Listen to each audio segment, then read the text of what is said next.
Здравствуй, мой друг. Очень хорошо, что ты пришел. Проходи сюда, одевай наушники, расслабься и слушай. Сегодня мы читаем рассказ Говарда Филлипса Лавкрафта «Ужас Данвича». Часть 4. На протяжении следующих 10 лет Уэтли не привлекали к себе особого внимания на фоне в целом убогой жизни, которой вело большинство обитателей Данвича, которые постепенно привыкли к безобразиям, ежегодно творящимся в Альбурге его ночь и канун Дня всех святых, когда Уэтли возжигали огни на вершине часового холма под леденящую кровь звуки, с каждым годом все громче доносившиеся из земных недр. В то же время странные зловещие дела продолжали твориться в доме. Редкие посетители в один голос утверждали, что с заколоченного верхнего этажа постоянно доносятся какие-то звуки, несмотря на то, что во время визита гостя встречались все члены этого странного семейства. Некоторые из визитеров подозревали, что на чердаке совершаются обряды жертвоприношений. И в самом деле эта догадка как нельзя лучше увязывалась с тем неоспоримым фактом, что закупаемый стариком в неимоверных количествах скот исчезает как прорву. В поселке пошли уже разговоры о том, что неплохо было бы обратиться в общество защиты животных. Однако сразу было ясно, что из этой затеи ничего не выйдет, так как жители Данвича менее всего склонны были привлекать внимание посторонних людей к себе и своему поселению. Году примерно 1923, когда Уилберу минуло уже 10 лет, и его бородатое лицо ничем не отличалось от физиономии взрослого мужа, в доме начался второй этап больших плотницких работ. Все они происходили внутри заколоченного верхнего этажа и по деревянным обломкам, которые старый Уэтли и его внук выбрасывали наружу. Люди догадались, что они разобрали перекрытие и, возможно, даже пол чердачного помещения, освободив все пространство между первым этажом и островерхой крышей старого дома. Большую дымовую трубу, что была установлена посреди здания, они тоже снесли, и сейчас вместо нее торчала из окна корявая жестяная труба, какие ставятся на походных кухнях. В первую же весну после повторного ремонта старик Уэтли заметил, что из долины холодных ключей к их дому стало слетаться огромное количество газодоев. Их пронзительные крики не прекращались каждую ночь, и старик воспринимал их как знамение свыше. «Слышали бы вы, как они свистят, аккурат со мною вместе, как я дышу», — говорил он собравшимся в магазине Осборна односельчанам. «И сдается мне, они караулят мою грешную душу. Знают подлые твари, что она вот-вот готова покинуть меня, и, видать, никак не хотят ее упустить. Погодите, вот я кочурюсь, и вы сразу узнаете, удалось им это или нет. Ежели когда я помру, они будут хохотать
найдешь у них с долгой песней на устах, а найдешь ты ее на странице 751 полного собрания.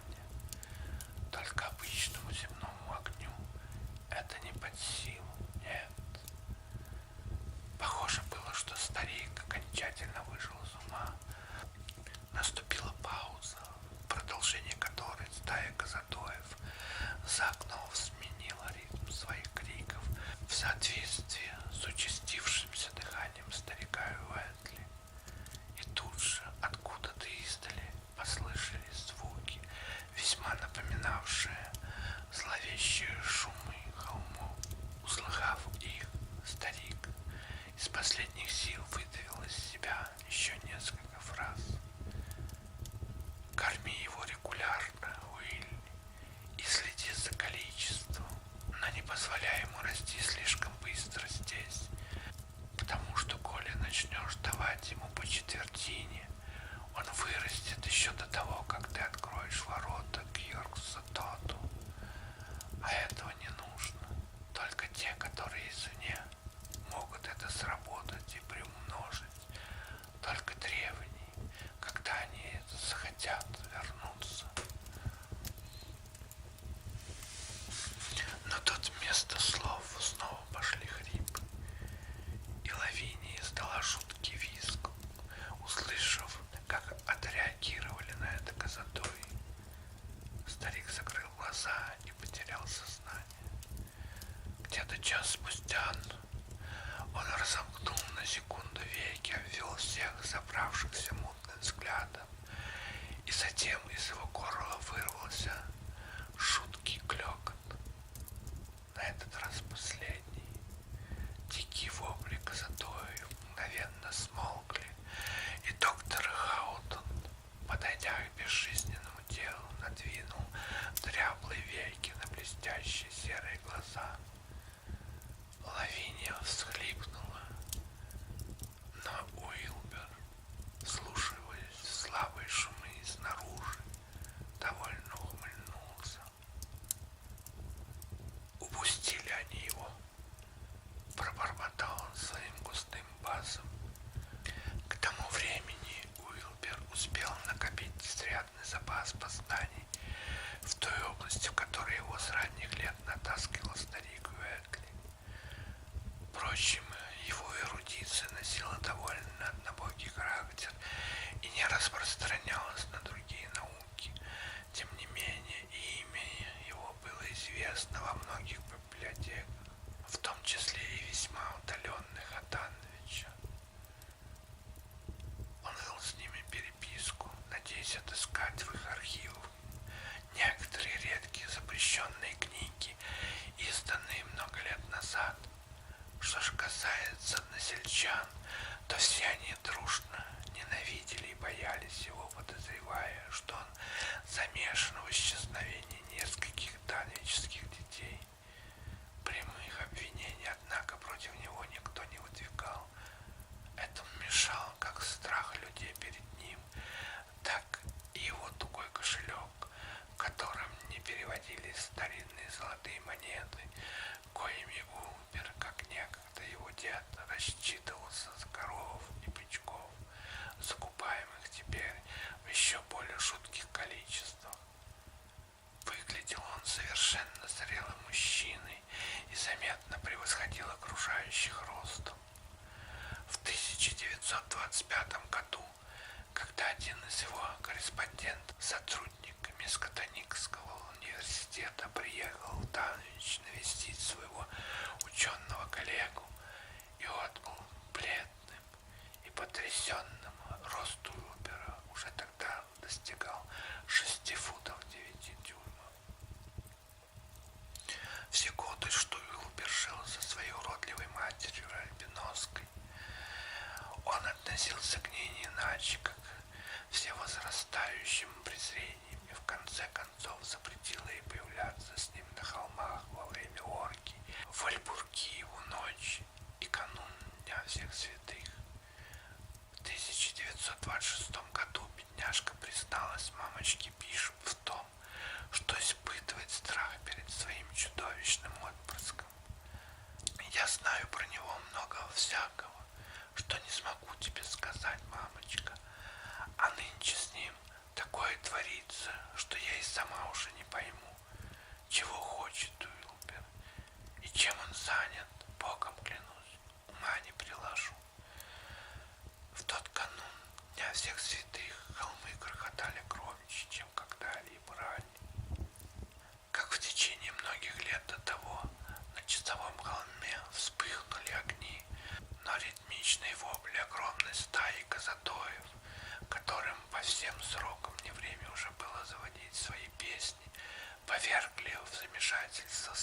гости на празднестве. Птицы явно собрались около незасвещенного фермерского дома Уэтли, и после наступления полуночи их пронзительные крики переросли в дьявольскую истерию, не стихавшую до самого рассвета и повергшую всю округу в состояние тихого ужаса. Затем птицы бесследно исчезли. Видимо, отбыли наконец на юг на добрый месяц, запоздав с отлетом. Никто из деревенских жителей не решился дать тогда какое-либо определенное толкование этому зловещему феномену. В тот день в поселке не было зарегистрировано ни одной смерти, но с тех пор никто и никогда не встречал больше бедную Лавинию Уэтли, уродливую, полоумную альбиноску. Летом 1927 года Уилбер починил 2 сарая у себя во дворе и начал перетаскивать в них свои книги и имущество. Вскоре после этого Эрл Сойер появился в магазине Осборна и заявил, что в фермерском доме вовсю ведутся новые плотницкие работы. Уилбер заколотил все двери и окна на первом этаже и, похоже, убрал все перегородки, как сделал наверху его дед 4 года назад. С той поры Уилбер жил в одном из сараев, и Сойер заметил, что он выглядел необычно встревоженным, поскольку его подозревали в причастности к исчезновению своей матери,